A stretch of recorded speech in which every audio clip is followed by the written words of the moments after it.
Delaware Governor Jack Markell joins us for our first person segment this week. Governor, welcome. Thanks for being here. Great to be with you. So in January 2015, you presented your budget. You grimly described it as a very difficult budget.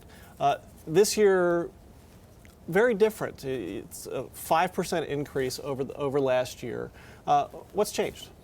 Well, the latest forecast by the Delaware Economic and Financial Advisory Council, known as DFAC, certainly alleviated some of the challenges that we had expected.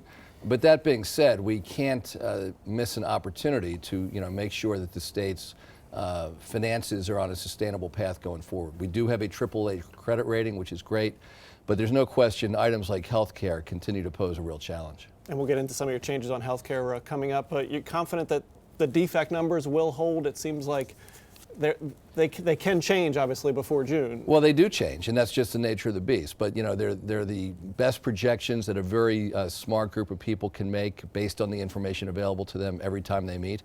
But it does change, and that's just the process. And if it does change again, we'll have to deal with that. And through your 8 budget cycles in office in your 2 terms, enormous challenges facing the state economically, way more than your predecessors, and the budgets have held to minimal growth. This year, negative, in fact, when you adjust for inflation and population, actually negative, almost about negative 0.4% over the 8 years. And so this year's 5% growth, a lot of people look at that. Is this a sign that good times are coming again, that we're sort of out of the worst, and that the state is back on firmer footing? Well, look, I think if you look at it from a jobs perspective, we just came off the best 2 consecutive years of job growth that Delaware has ever had. A year and a half ago, we regained all the jobs lost in the recession. In the last year, 13,700 more Delawareans are to work. Gallup just came out with this survey. In 2009, their survey said we had one of the 10 worst economies in the country in terms of job growth. This year, we're number 4 in the country. So we've made great progress. We continue to have significant challenges just because of the way the world around us is changing, technology and globalization. Our job is to make sure that the people of Delaware are poised to be, work, the high-skilled jobs of the future, and that's what we focus so much of our time on. And unfortunately, some of those high-skilled jobs at DuPont are going away, and there's a lot of changes that have already happened at DuPont, a lot to come this year. Best worst case scenario from what's happening at DuPont for the state, something the state can do to mitigate the impact of the Dow-DuPont merger? Well, we're certainly working very closely with the company to try to preserve as many of the jobs as possible, and we're also going to work very closely with the 1,700 people who have lost their jobs to make sure that as many of them can stay in Delaware as possible as well, whether it's working with another employer or whether it's starting their own thing. It's amazing, having grown up in Newark, when I was a kid growing up, so many of the parents of my friends worked at DuPont. DuPont at the time had more than 20,000 employees in the state of Delaware. Today, that's closer to, after this announcement, closer to about 4,300. So big changes. Fortunately, Delaware's economy has weathered that storm over the years, and our job is to make sure it continues to deal with lots of changes in the global economy. And you mentioned in the budget in your proposal changes to healthcare costs, and specifically state employees having to pitch in a little bit more of their monthly costs, the state pitching in more as well, and then new employees being forced into a health savings account instead of the PPO or the HMO. Take us through a little bit of the decision making behind that. Obviously, when you say state employees are going to have to pay more, that's not going to come across good to state employees' ears, but take us through kind of the decision-making process behind that. So there are 2 big pieces. One, as you mentioned, state employees paying more. The way that it works, and we came to an understanding a few years ago, passed a new law. If there have to be additional premiums paid, the state, which means taxpayers, pay about 90% of that.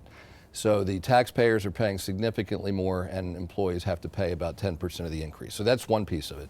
The real change has to do with new employees. And we had to make a change for new employees, in part, frankly, to limit the changes for current employees. Part of the issue is we have to do a much better job, not just within the state, but in society generally, of making people better customers of health care. The fact is, we have a system now where for most of us who have health care, if a doctor tells us to get an MRI or a CAT scan, we're going to get it and we're going to have no idea what it costs because we don't really feel it in our pocketbook. That is simply not sustainable. And so the health savings accounts are really intended in large part. It's still a good plan, and we think a lot of existing employees will choose to take it as well. It's something that a lot of businesses, a lot of employers have moved to. We think one of the benefits of it is going to make people better purchasers of health care to bring utilization down. One of the reasons that healthcare costs have gotten so out of control is utilization is so high because nobody ever feels it in their pocketbook.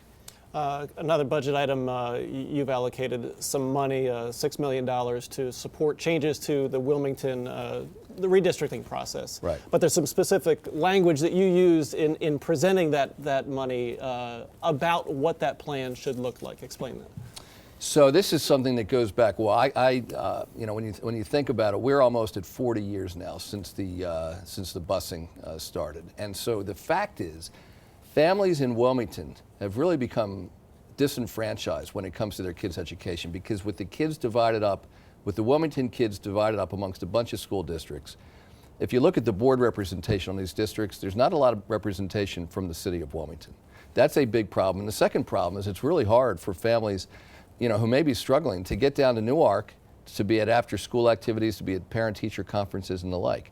So it is time for us to redraw these lines. And what I said to the General Assembly is that if a plan comes before them that is clear and that's responsible and that does not put any kind of extra burden on any particular district, I'd like them to support it. And I think we have a lot of work to do, but I do think, everybody recognizes that this busing really and sending all these kids to Wilmington, to Newark, really just hasn't worked out.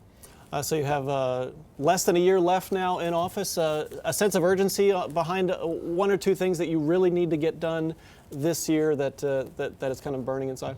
Yeah, and so I take my sense of urgency a lot from the people that I speak to in the state, and I really do believe the most important thing that we can do is make sure that Delawareans are positioned to do the high-skilled jobs of the future. So we've got a lot of workforce development initiatives underway that I want to push over the line, a lot of educational initiatives underway as well. We've got a proposal around changing the way we compensate teachers to make sure that more great teachers can stay in the classroom instead of having to go into administration to make more money. And also our starting salaries for teachers are just really low compared to surrounding districts, and I want to change that as well.